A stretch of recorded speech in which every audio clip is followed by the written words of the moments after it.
There's a point in building wealth where something subtle but powerful starts to change, and most people don't notice it at first because it doesn't come with an announcement.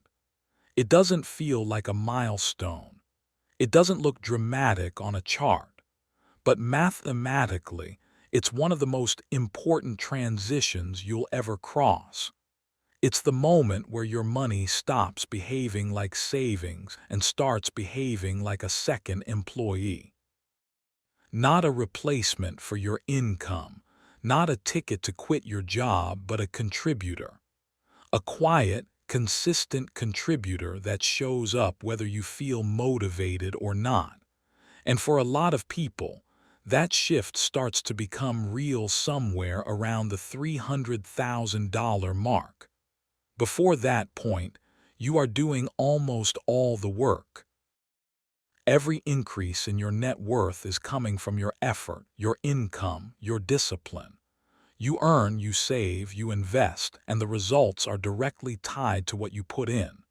The market might help a little, but it's not carrying any real weight yet. If you stop contributing, progress slows down immediately.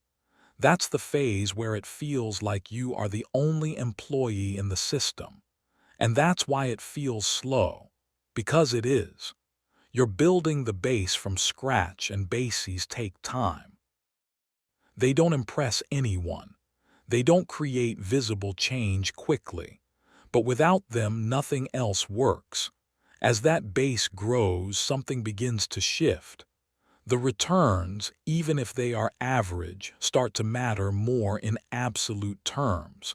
5% on 10,000 is 500. 5% on 300,000 is 15,000. Same percentage, completely different impact. And this is where the idea of a second employee starts to make sense. Because now your money is producing an output that is noticeable. Not life-changing yet, not enough to live on, but enough to influence your trajectory. Enough to reduce the pressure slightly. Enough to show you that the system is starting to work with you instead of relying entirely on you. But this is also where people misunderstand what's happening. They see that their investments are generating 10 or 15,000 in a good year, and they start thinking in terms of replacement. They start asking, how long until I don't have to work? That's the wrong question at this stage. Because at 300,000, your second employee is still junior. It's contributing, but it's not carrying. It still depends on you showing up consistently, adding capital, and maintaining the system. If you stop now, if you assume the job is done, the growth slows down again. Not because the system failed, but because you removed the main driver too early. The smarter way to think about this phase is not freedom, but acceleration. Your effort combined with your capital creates a compounding effect that didn't exist before. Now when you contribute, you're not just adding new money. You're feeding a system that is already producing. That's where the leverage comes from. And leverage is what changes the timeline. Instead of everything depending on your monthly contribution, part of your progress starts coming from the existing base. And as that base grows, its contribution grows with it. There's also a psychological shift that happens here, and it's easy to miss. When your investments start generating meaningful numbers, even if they're not enough to live on, you begin to see time differently. You realize that not all income has to come from effort, that some of it can come from positioning. And that realization changes how you think about work, about risk, about decisions. You're no longer entirely dependent on your next paycheck. You have something working in the background. And even if it's small relative to your total needs, it creates a sense of optionality. Not full freedom, but the beginning of it. At the same time, this phase can create overconfidence if you're not careful. Because the numbers look better, because progress feels faster, you might be tempted to increase your lifestyle in response. You see that your investments made 10,000 this year and you think, I can afford a bit more. But that's where people slow themselves down. They convert acceleration into consumption. Instead of letting the system grow, they absorb the gains into their lifestyle. And that resets the pressure.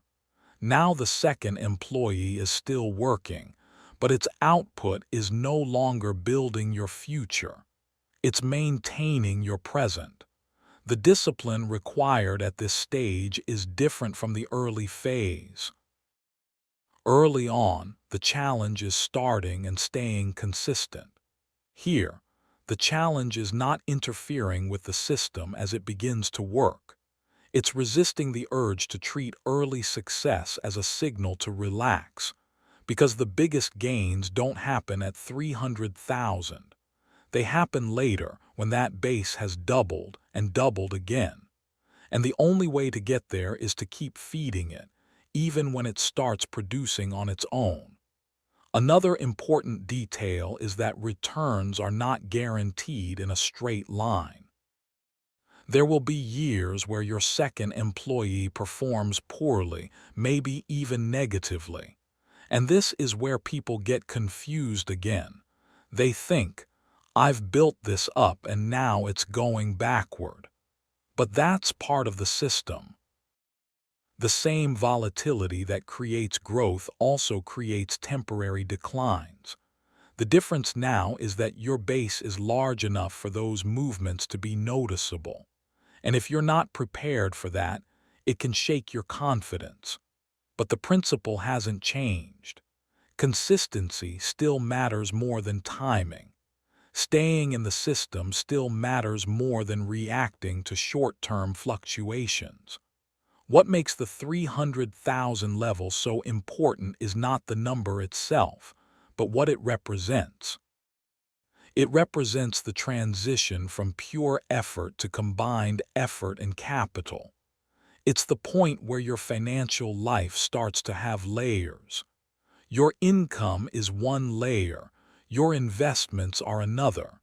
And over time, if you continue, those layers multiply.